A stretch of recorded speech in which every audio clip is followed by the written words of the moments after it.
Morning everybody, welcome back to the channel again. It's Tuesday, September 8th. I started putting this corn head on the chopper the other day, a couple days ago. I had everything all lined up. I had the head balanced on the floor jack there, which actually worked really good for putting the head on. And I noticed something wasn't lining up right. I was having trouble getting these. One was way off from the other side. There's one of these on each side. This is where the head hinges when it lifts. So then I got looking closer. I shut the camera off because I was trying to figure out what was going on and didn't want to waste time on the camera. Well, down here it's kind of hard to see, but at one point in time they hooked something with this, and this was bent up probably 2 inches, and it was cracked there. So last night me and my brothers came over. We got it bent back down, and then we re-welded it. My brother Matthew re-welded it on there. So now we've got that all lined up, and then we got the head put on. Now I just need to oil the chains, grease the head, check the gearboxes, sharpen the knives, and I do have to put a drive chain on here yet. I got the only one I had was the one for the hay head, and it's a little bit too short, so I'm gonna make a new one to hook that up. But I didn't get any footage of putting the head on or anything last night because it was after dark.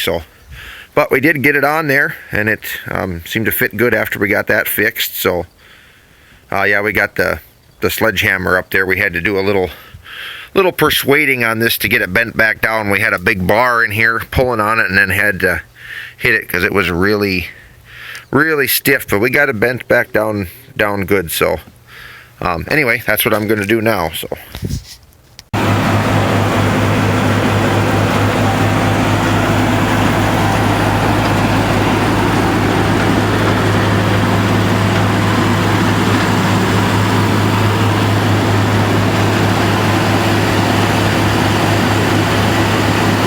Sounds pretty good.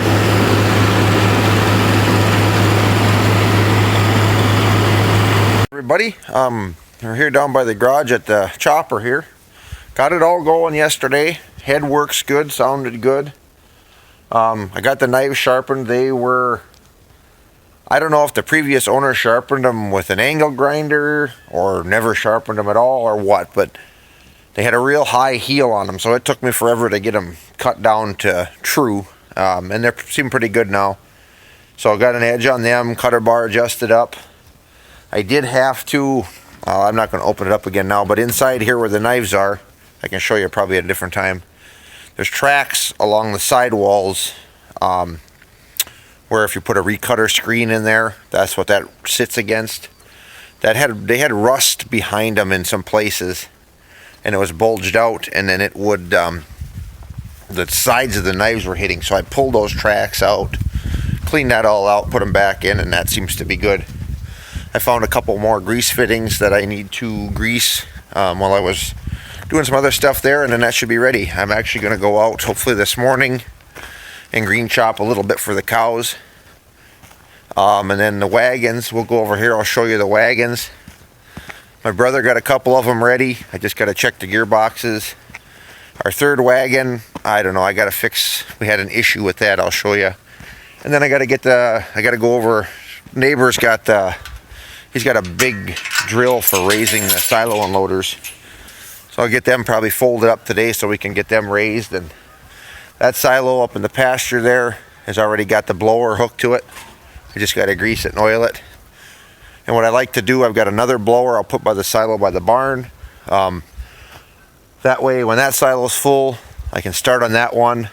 That settles a day or so, I can add another load. I don't have to keep swapping blowers. But anyway, I'll kind of go over these wagons a little. I mean, they're nothing fancy. They're bad. The two of them are Badgers, and then this one is a, I don't know, it's a Load King. I think maybe H&S made these. It was pretty decent wagon. This one never had a roof on it from the time we bought it. I need to do some work on the back wall. I've actually put, a couple years ago I put plywood along the back, but the inside boards are getting pretty rotten on the back wall, so I need to take them out and put another sheet of plywood on there. But this wagon is, I don't think it was used much when we bought it. because the chain and stuff looks in pretty good shape. But I don't know. I mean, I'm sure these wagons we've actually got another wagon like this that needs similar. My grandpa rebuilt the sides and everything with treated boards, but the back needs to be done. I mean, they're a good wagon, I guess, but they're a ratchet drive. So like the floor chain, it ratchets back and forth as it goes, and I think that's harder on the chain. But you can see in there that one broke, and I don't know why. My brother brought this up to the garage to oil the chains, and he turned it on. He said it made about 3 ratchets and that chain broke. And then this chain is not worn out, so I don't know. It must have hooked somewhere. I'm not sure where, but so I got to look at that and get that fixed and see if it needs to be tightened. I did use this last fall and it worked fine, so I'm not sure what's going on there, but this one is going to need some attention. But these Badgers, they're pretty good wagons. I don't know. We're happy with them. This is just a 14-foot long, just a single axle running gear on the back there. This other one's a 16-foot with a tandem gear. I've got the side covers off of here because normally we keep them out in the pasture.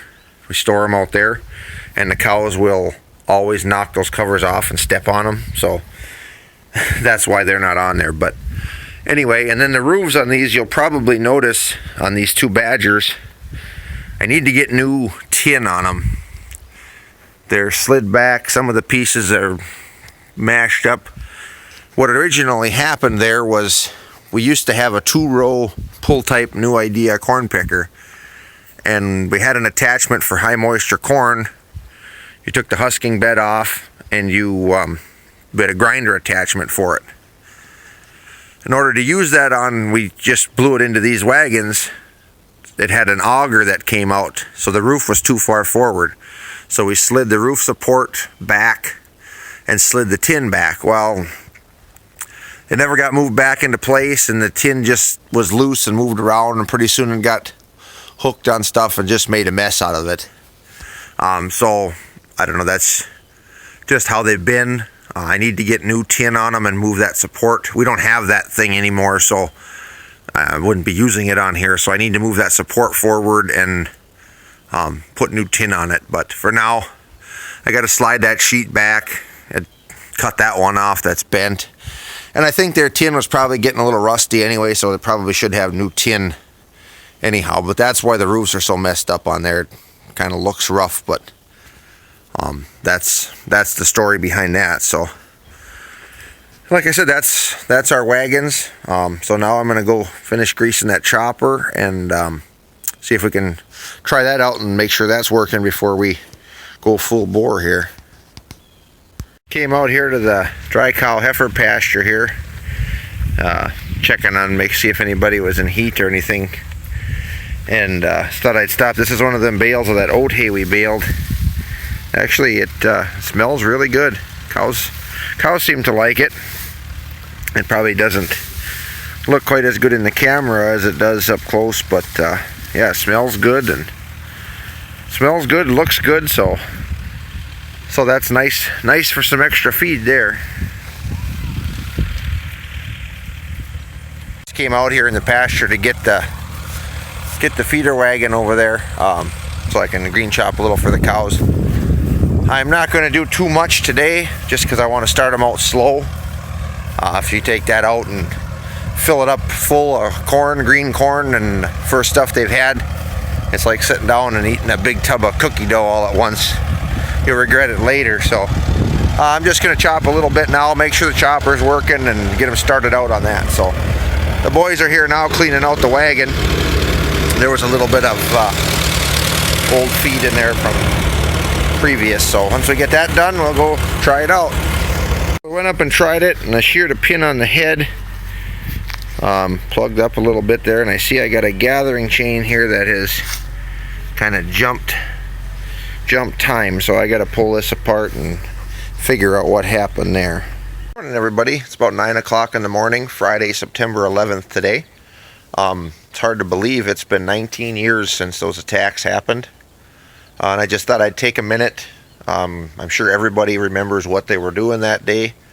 I can remember it just like it was yesterday. I was down here in front of the garage getting the corn chopper ready. Came across the radio we had in the garage. Me and my grandpa were down here. Then my grandma came out of the house and said that it was an attack. Like I said, I'm sure everybody has their own story about that, but I just thought, being today, I'd like to bring that up because I think it's important that it's never forgotten what happened. So, and like I said, I'm sure you'll see this video after today already, but, take some time and say a prayer for those who were lost and for their families, and those who are still suffering from effects from that, because I'm sure they could definitely still use prayers for that. But anyway, I just wanted to talk about that a little bit, seeing as what today meant for this country 19 years ago.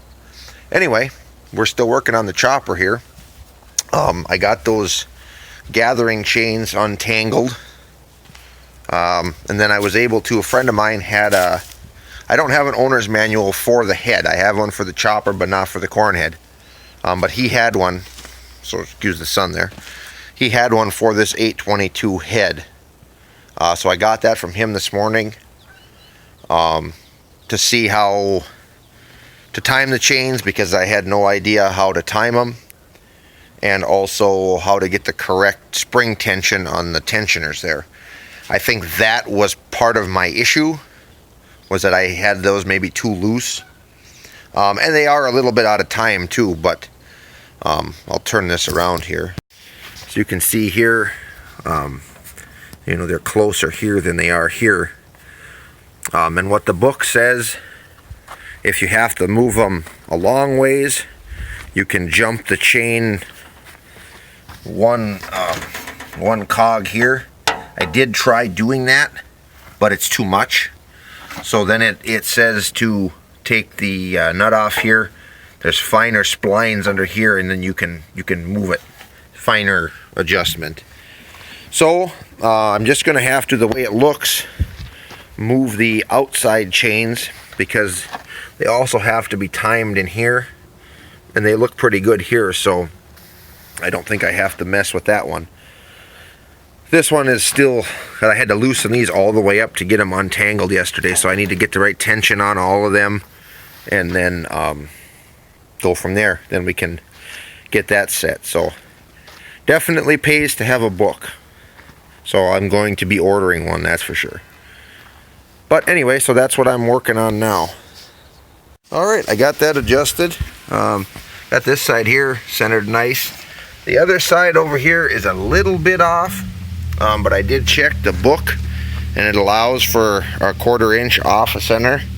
So I was going to adjust it, but being it's not too far off, I don't think I have enough.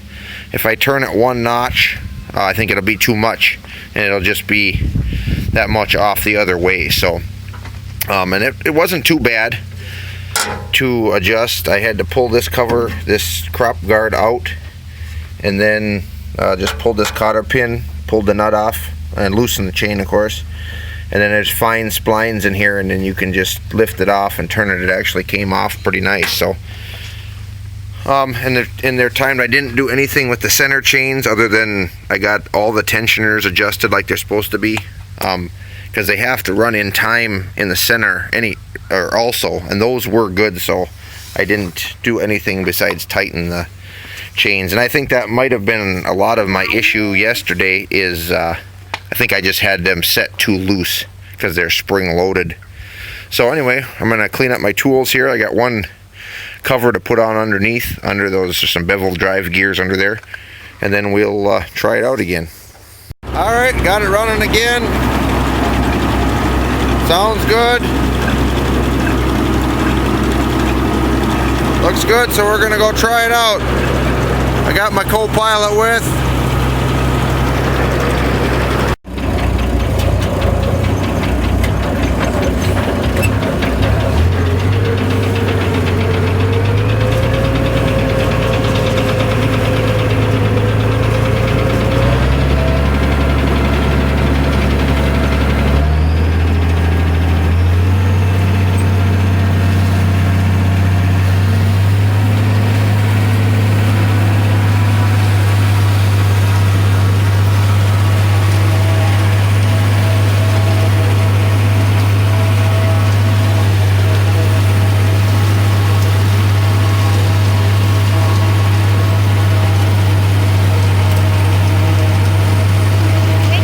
got enough in there to get them started on.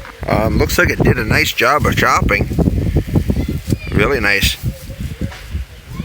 So that's good. And these, like I said, this was the later stuff planted, so I'm sure the stuff in the back is probably a little riper, but it's ready to go.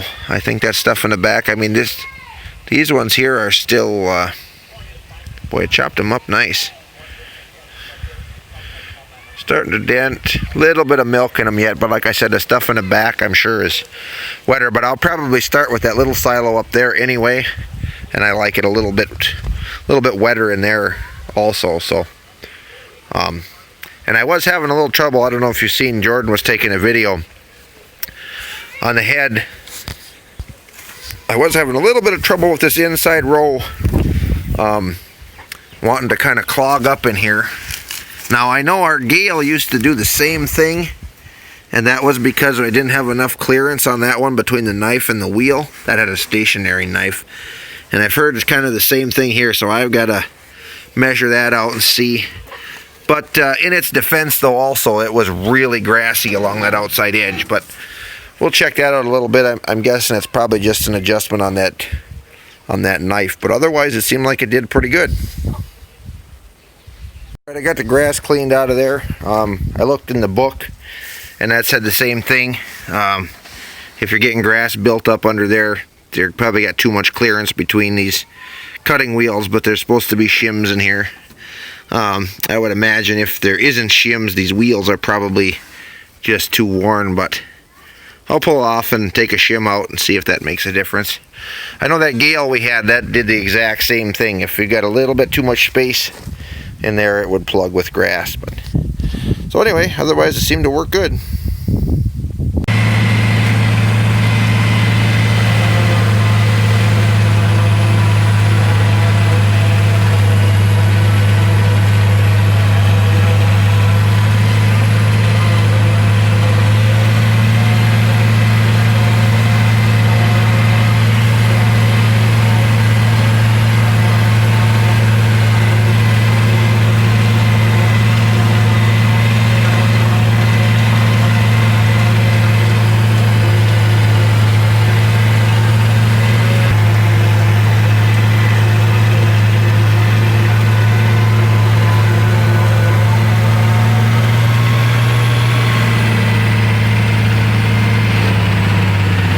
Well, yesterday I chopped and I kept plugging up with grass on this side. I took a shim out of the one disc and tightened them up, and now it's clean as a whistle in there now.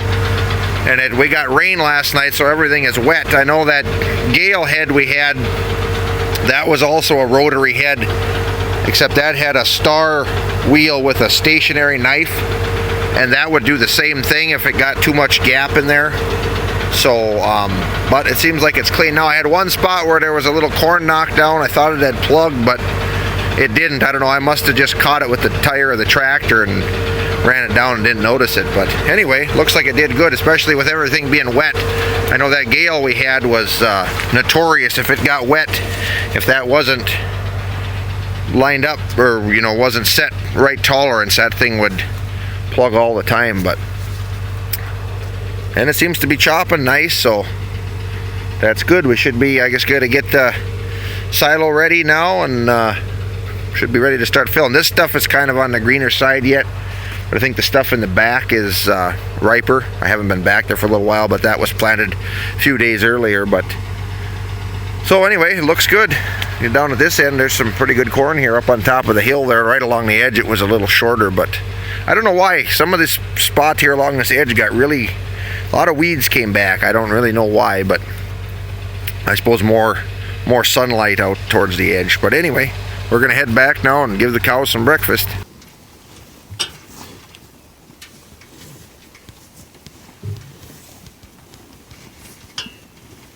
Morning everybody, Sunday, September 13th. I'm just up here green chopping another load for the cows. I think my brother's going to come over today. We're going to see if we can get the silo all ready. Finish up a couple little things on the chopper boxes. I came up here back field more. The one I was chopping on, that was the last field planted. So I wanted to come up and see kind of what these were looking like for ripeness, because they were planted first. Not a lot, but a few days anyway. They look pretty good too. You can kind of see. I'll go a little closer here. We did get some frost about 3 nights in a row. Didn't get like way down into the 20s or anything. I think we hovered around 30. I don't know how long for, but you can tell some of this is getting a little frost to it. Places. Some of it's still really green yet. I'm going to check, kind of see what some of our ears are looking like here. Let me turn the camera around. I know there's a neighboring farm here. They pile their silage, and they've started chopping, and I think they said it was about 65%, so that's actually getting a little on the drier side for piling. But this one stock here, he looks like he ripened a little early than the rest. But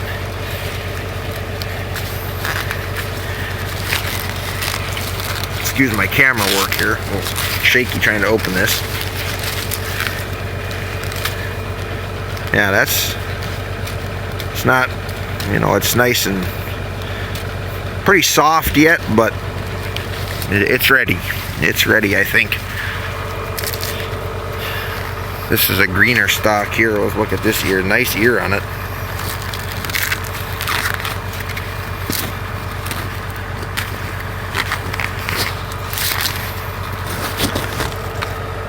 Yep, that's about the same. I think they're pretty good.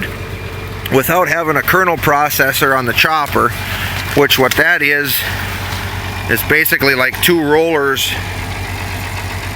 They got like ridges on them, and then when the silage goes through the knives, like right in here, shoot through the knives, and the kernel processor would be back here. It would go through those rollers, and it would grind up the kernels and the chunks of cobs and everything, so the cows can get more out of it. But with not having that, you don't want to let them get the kernels to get too hard, because then the cows can't break them down. They can't get as much out of them. So definitely it's ready to go, I think. Like I said, we're going to try to get at least that little silo unloader raised and everything. Start on the big one, because I'm going to start filling the small silo first. So up in the pasture there. So anyway, that's what I'm doing right now. I really like how this chopper chops. I had, my previous chopper was a model 1000 Gale, which was a good chopper. I did get a lot of long leaves. I mean, pretty much all your leaves coming through, you know, were like this. This one I think just came through kind of at the end when there wasn't much corn coming in, but most of your leaves are chopped up nice and fine. And then last year when that 1000 broke down, I used our old 400 Gale, and that was worse yet. Part of the reason that was because the sharpener that was on it was gone. We got robbed for parts for another one, so I had to sharpen it with a grinder, and you can't get a good edge on it that way. But anyway, so no, it's chopping up really nice. I was going to show you one other thing here on this chopper. When I had in our previous video there, or video back a ways, when I was narrowing this head up, we had gotten a comment that I had it set for 28-inch spacing, because I had it pulled in all the way. And he was right, that I did notice that after I got, because when I did that I didn't have a manual for it, and I just assumed that you moved both sides evenly.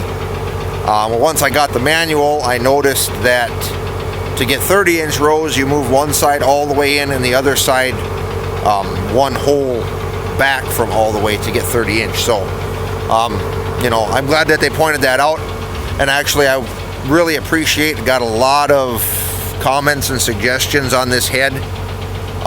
I also did have some trouble with the one side when I first used it, got clogged with grass. I think we got that on video here too. I did take a shim out of that side. It's been working good now. We did have that same trouble with our Gale head. We had I believe it's a TR 3038 belt head, which was a really good head. More complicated than the New Holland head, but a good head. That would do the same thing. That had a star wheel with stationary knife, and if that got too much gap, you'd have to bring that knife down. which wasn't a big deal, but this is kind of the same thing. This just has two discs that run together instead of the stationary knife. But anyway, so I just wanted to thank everybody for their comments and suggestions on this head. Like I said, I haven't used it a lot. This is only my third load.